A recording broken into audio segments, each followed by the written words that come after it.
Hello students, welcome to class 9th.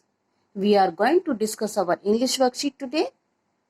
In this worksheet, we are going to read the poem Wind by Subramanya Bharti. बहुत ही खूबसूरत poem है. देखिए, Wind, come softly. Don't break the shutters of the windows. Poet क्या कहता है? Wind से कहता है कम सॉफ्टली, हवा तुम धीरे से आओ. Don't break the shutters of the windows, खिड़कियों के शटर्स जो है वो उनको मत तोड़ो. डोंट स्कैटर द पेपर्स, पेपरों को मत बिखेरो. स्कैटर मीन्स बिखेरना. Don't through down the books on the shelf, जब बहुत तेज आंधी और हवा चलती है तो हमारी शेल्फ पर जो बुक्स रखी होती हैं वो भी गिर जाती हैं. रूम की खिड़कियां खुली तेज हवा से और आपकी शेल्फ में जो बुक्स रखी हैं वो भी गिर जाती हैं. तो पोइट कहता है don't through down the books on the shelf. There look what you did, you threw them all down, तुमने उन सबको गिरा दिया. You tore the pages of the books, तुमने उन बुक्स के पेजेस को भी फाड़ दिया. यू ब्रॉट रेन अगेन, तुम फिर से बारिश को ले आए. You are very clever at poking fun at weaklings, तुम कमजोर व्यक्तियों का मजाक उड़ाने में बहुत ही क्लेवर हो. मतलब हवा जो होती है, तेज हवा, वो किसको ज्यादा सताती है? जो कमजोर होते हैं. फ्रेल क्रम्बलिंग हाउसेस, हाँ आगे देखिए कौन कौन सी कमजोर चीजें हैं जो हवा से बहुत जल्दी प्रभावित हो जाती हैं. फ्रेल क्रम्बलिंग हाउसेस, कमजोर घर. क्रम्बलिंग डोर्स, कमजोर दरवाजे. जब मजबूत दरवाजे होंगे तो कितनी भी तेज हवा हो उनका कुछ नहीं बिगड़ेगा, लेकिन जो कमजोर दरवाजे होते हैं वो ज्यादा तेज हवा होती है, आंधी आती है तो वो दरवाजे गिर जाते हैं, टूट जाते हैं. Crumbling rafters, crumbling wood, crumbling bodies, crumbling lives. हाँ, धीरे धीरे चल के पोइट कहाँ तक पहुंच गया? क्रम्बलिंग लाइव्स, जो कमजोर व्यक्ति होते हैं. क्रम्बलिंग हार्ट्स, जिनका हृदय कमजोर होता है, जो परेशानियों को ज्यादा बर्दाश्त नहीं कर पाते, उन पर हवा का बहुत ज्यादा असर होता है. The wind god winnows and crosses them all, जो हवा का देवता है, वायु देवता जिनको हम कहते हैं, वो क्या करता है? विनोज, आपने देखा होगा जो लेडीज होती हैं वो एक अनाज को विनो करती हैं, लेके उसमें थोड़ा भूसा होता है और जब वो उसको जो है हवा में उछालती हैं थोड़ा सा, तो जो हल्का भूसा होता है वो सारा उड़ जाता है और जो पीछे ग्रेन होते हैं वो उसमें रह जाते हैं. उसको विनोइंग कहते हैं. तो वो कहते हैं कि विंड गॉड जो है वो भी इसी तरह से करते हैं. जो कमजोर व्यक्ति होते हैं उनको हवा चलाकर उनको खत्म कर देते हैं, नष्ट कर देते हैं, और जो मजबूत होते हैं उनको केवल रहने देते हैं. He won't do what you tell him. हाँ, नेक्स्ट लाइन में देखिए क्या पोइट कहता है. हवा जो है वो जैसा आप कहोगे वैसा नहीं करेगी. भाई हमारे कहने से थोड़ा ही कुछ बदल जाएगा. हम कहेंगे हवा तुम तेज मत चलो, तो ऐसा तो नहीं हो सकता कि वो अपना रास्ता बदल दे, अपना तरीका बदल दे, अपनी स्पीड चेंज कर दे. नहीं, ऐसा कुछ भी नहीं होने वाला. So come let us build strong homes, तो हमें क्या करना चाहिए? हमें अपने घरों को मजबूत बनाना है. जो जो कमजोर चीजें हैं, अभी ऊपर उन्होंने जिक्र किया कि घर, जो कमजोर घर होते हैं, कमजोर दरवाजे होते हैं, कमजोर रैप्टर्स होते हैं, उनको हमें सबको क्या करना है? मजबूत करना है. अगर वो सारी चीजें मजबूत होंगी तो हवा फिर हमारी दोस्त बन जाएगी. So come let us build strong homes, let us joint the door firmly, practice to firm the body, हमें अपने शरीर को मजबूत करना है. Make the heart steadfast, हमें अपने हृदय को मजबूत करना है. हम ऐसा स्ट्रॉन्ग हृदय और ऐसा स्ट्रॉन्ग शरीर रखें कि जिस पर किसी भी आंधी तूफान हवा का असर न हो. डू दिस आप ऐसा कीजिए and the wind will be friend with us. अगर आप ऐसा करते हैं तो हवा आपकी मित्र बन जाती है। The wind blows out weak fires. एक और एग्जाम्पल देता है पोइट, देखिए,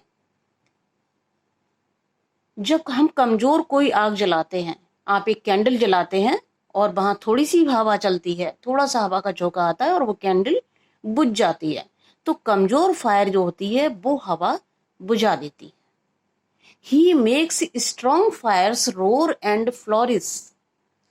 लेकिन जो तेज आग होती है, अगर हमने पहले से ही अपने आप को मजबूत कर रखा है, तो हवा अगर आएगी तेज तो हमारी शक्ति उस टाइम और बढ़ जाती है। अगर आप आग जला रहे हैं और एक अच्छी खासी आग जल रही है, हवा अगर आई तो वो आग और तेज जलने लग जाती है, बुझती नहीं है हवा से। लेकिन जो कमजोर आग होती है, एक जरा सा आपने दीपक जलाया, आप हवा में लेकर निकले और वो दीपक तो जरा सा झोंका आया और वो बुझ जाएगा। कैंडल आपकी छोटी सी है, बुझ जाएगी। लेकिन आपने एक बड़ा सा जो है बाहर जो है लकड़ी लेके और जो है आग जलाई हुई है, तो हवा आती है उसको और जो है फ्लोरिश कर देती है। His friendship is good. We praise him every day. हवा की दोस्ती अच्छी है, हम उसकी हर दिन तारीफ करते हैं। अब पोइट इस हवा के माध्यम से क्या कहना चाह रहा है आपसे? आपके जीवन में आने वाली परेशानियां, that is called wind here, उनको विंड का रूप दिया गया है। जब आपकी लाइफ में कोई परेशानियां आती हैं, तो अगर आप कमजोर हैं, आपका दिल कमजोर है, आपका शरीर कमजोर है, आप मन से कमजोर हैं, तो आप बहुत जल्दी उनके आगे गिव अप कर देते हैं। लेकिन अगर आप स्ट्रांग हैं तो लाइफ में कोई भी परेशानियां आपके सामने आती हैं, आप उनको फेस करते हैं और अपने आप को और मजबूत करके आगे बढ़ते हैं। आपकी ताकत, आपकी हिम्मत और ज़्यादा बढ़ जाती है, आप और ज़्यादा निखर जाते हैं। जिस तरह से आग, अगर आप मजबूत हैं, मजबूत आग होती है, हवा आती है तो वो और तेज हो जाती है। उसी तरह से अगर आप मजबूत हैं तो आपके सामने कोई परेशानी आई, आपने उसको फेस किया, तो आपकी ताकत फिर और ज़्यादा बढ़ जाती है, आप और ज़्यादा समर्थ हो जाते हैं उसके बाद में। ये आपका इस पोएम का जो थीम है वो ये है। आगे देखते हैं। On the basis of your reading the poem, answer the following questions. Who is the poet of the given poem? Subramanya Bharti, अभी हमने देखा पोएम के नीचे लिखा हुआ था।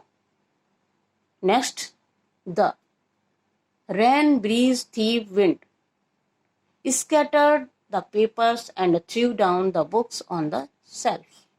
Wind, the wind scattered. Next, the wind will be friends with us if we will do what the poet says. Poet ने जो कहा अगर हम वही करते हैं तो विंड जो है वो हमारी मित्र बन जाती है। What does the wind god do to weaklings? जो वायु देवता होते हैं, विंड गॉड होते हैं, वो कमजोर के साथ में क्या करते हैं? क्रशेस देम, उनको क्रश कर देते हैं, उनको खत्म कर देते हैं। The poet asks people to, poet क्या कहता है लोगों से?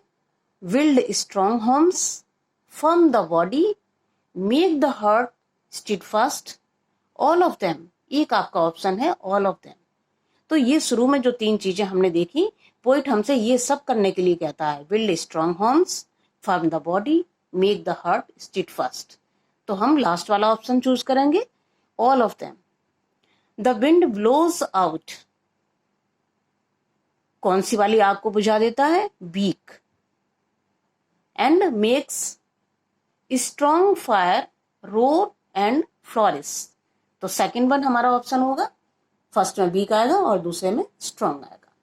नेक्स्ट देखिए, what do you think the word symbolises in the poem? हाँ, विंड जो है किसको सिंबलाइज किया गया है?